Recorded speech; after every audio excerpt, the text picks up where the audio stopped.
اس کے بعد پھر اس کو ہلکا ہلکا پانی پہلے بھی بہت ہے، بہت پوری یہ ریت گیلی ہے، پھر بھی ہلکا ہلکا اس کے اوپر ڈال دیں۔ اس کے بعد اس کو سائے میں رکھنا ہوگا، بلکہ بہتر ہے کہ جہاں روشنی نہ لگے وہاں رکھیں، اور انشاءاللہ 10-12 دن کے اندر اندر اس کی جڑیں بھی نکل آئیں گی، اور اس کے وہ بڈز، آنکھیں، وہ بھی اتنی بڑی ہو جائیں گی، اتنی بڑی۔ اور پھر اس کو اگلا مرحلہ ہے کہ اس کو پھر وہ کیسے کاٹنا ہے، کس طریقے سے کرنا ہے، آگے لگانا کیا ہے، کیسے ہے، وہ میں پھر بتاؤں گا، جس وقت یہ اس کے روٹس بھی نکل آئیں گی اور بڈز بھی ڈیولپ ہو جائیں گے۔ اس کے علاوہ یہ تو ریت کا مرحلہ ہے، ریت اگر نہیں ہے آپ کے پاس تو پھر آپ کیا کریں؟ پھر یہ کرنا ہے کہ جو ادرک کے ٹکڑے ہیں بڑے بڑے، ان کو پانی میں گیلا کریں، گیلا کر کے کسی سوتی کپڑے میں لپیٹیں، اور پھر کسی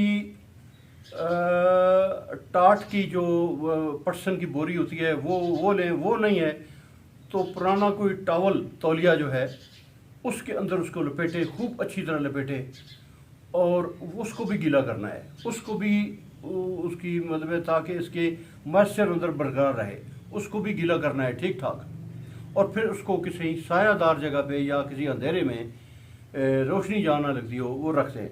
10-12 دن بعد اس طریقے سے بھی اس کی روٹس بھی نکل آئیں گی، اور اس کی جو ہے بڈز اور آنکھیں وہ بھی نکل آئیں گی۔ تو یہ طریقہ ہے جی اس کے بڈز کو یا آنکھوں کو ڈیولپ کرنے کا۔ اس کے بعد جو مرحلہ آ جاتا ہے وہ ہے کہ آپ نے کہاں ادرک لگانی ہے۔ میں تو لگاؤں گا ان تینوں کنٹینر میں، اس میں اور اس میں، یا اگر کچھ بچ گئی تو وہ گرو بیگ پڑا ہوا ہے۔ اس کے علاوہ میرے پاس اور بھی گرو بیگ ہیں اس قسم کے ہیں۔ اس کے لیے یہ میں نے تو مٹی بھی تیار کر لی ہے۔ اس کا طریقہ کار یہ ہوگا کہ میرا زمین، ہلکی میرا زمین جو ہے، جس میں ریت کی آمیزش ہوتی ہے جس مٹی میں، وہ ٹھیک رہے گی۔ جو بھاری چکنی مٹی ہوتی ہے اس میں بالکل آپ کہیں کہ ادرک ہوگی تو بالکل نہیں ہو سکتی۔ ہاں، اس کے لیے یہ کرنا ہوگا کہ 50% آپ اس میں، اگر اس قسم کی مٹی ہے انتہائی ہارڈ، سخت، چکنی، تو اس میں 50% کے حساب سے 50% مٹی، 50% ریت، وہ اس کو خوب مکس کریں۔ مکس کر کے پھر جو اس کا آمیزش بنے گی مٹی اور ریت کی، تو اس میں آپ 40% گوبر کی گلی سڑی کھاد وہ بھی مکس کر دیں۔ مکس کر کے اس کو جہاں بھی اس قسم کے گملے ہیں آپ کے، اس قسم کی وہ بالٹی ہے، گرو بیگ ہیں، یہ باسکٹ ہیں، وہ تیار کر لیں، رکھ لیں تیار کر کے۔ اب میں 12 دن کے بعد اس کو دیکھتا ہوں کہ یہ ادرک کا جو میں نے لگائی تھی ریت میں کے اندر کیا صورتحال ہے۔ تو ماشاءاللہ دیکھ لیں کہ بہت بہترین، بہت زبردست طریقے سے اس کے آنکھیں بھی نکل آئی ہیں، اور اس کے روٹس بھی ٹھیک ٹھاک نکل آئی ہیں۔ اب یہ سب ساری نکال کے تو اگلا مرحلہ یہ ہے کہ اس کے پھر میں ٹکڑے کروں گا، یہ جیسے کہ یہ کر لیے ہیں میں نے، اور ٹکڑے تقریباً ہر ٹکڑے کے ساتھ 2-3 ہونے چاہیے وہ بڈز۔ وہ ایک ہی اس میں کامیاب ہوتی ہے لیکن 2-3 ہونے چاہیے۔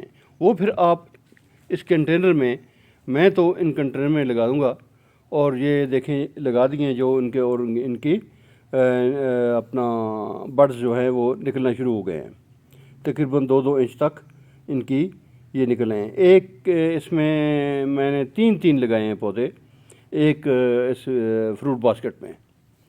تو اسی مناسبت سے آپ بھی کسی گرو بیگ میں، بڑا گرو بیگ ہے 1 فٹ کا یا 2 فٹ کا، تو اس میں 2 پودے، آپ 1 فٹ کا یا 1.5 فٹ کا، اس میں 2 پودے لگائیں۔ اب آخر میں یہ بتاؤں کہ ادرک کے پودے کے لیے کچھ حفاظتی اقدامات اور احتیاطوں کی ضرورت ہے، تب بھی یہ جا کر کامیاب ہوگا، اس لیے کہ یہ انتہائی ٹھنڈے موسم کا پودا ہے۔ آپ جس گرو بیگ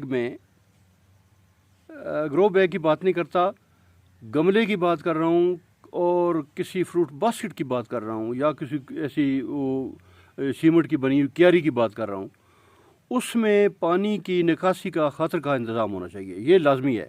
گرو بیگ میں یہ مسئلہ نہیں ہوتا، گرو بیگ میں آسانی سے پانی نکل جاتا ہے، وہاں پانی کھڑا نہیں ہونا چاہیے، یہ انتہائی خطرناک ہوگا اس پودے کے لیے۔ دوسرا مرحلہ یہ ہے کہ پودوں میں پانی کھڑا نہیں رہنا چاہیے، اتنا پانی ڈالیں کہ اس کا مائسچر برقرار رہے، نمی برقرار رہے، بس۔ زیادہ پانی کھڑا ہوگا تو یہ پودا وہ بالکل گل سڑ جائے گا، ختم ہو جائے گا۔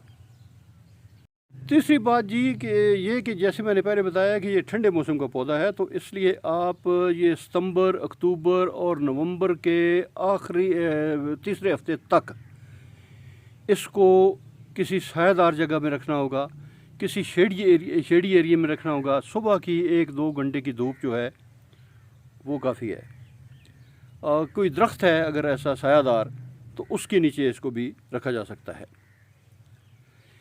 نومبر گزرنے کے بعد دسمبر میں، جنوری میں، فروری 15 مارچ تک آپ اس کو کھلے ایریا میں رکھ سکتے ہیں، اور اس کے بعد اپریل کا تھوڑا سا عرصہ ہوتا ہے، اس میں تھوڑی سی حفاظت کرنی ہوگی، لیکن اپریل کے اینڈ تک یہ بالکل پک کے تیار بھی ہو جائے گی۔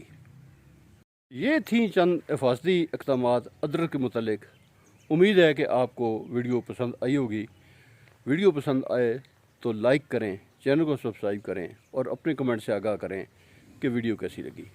اگلی ویڈیو تک اللہ حافظ۔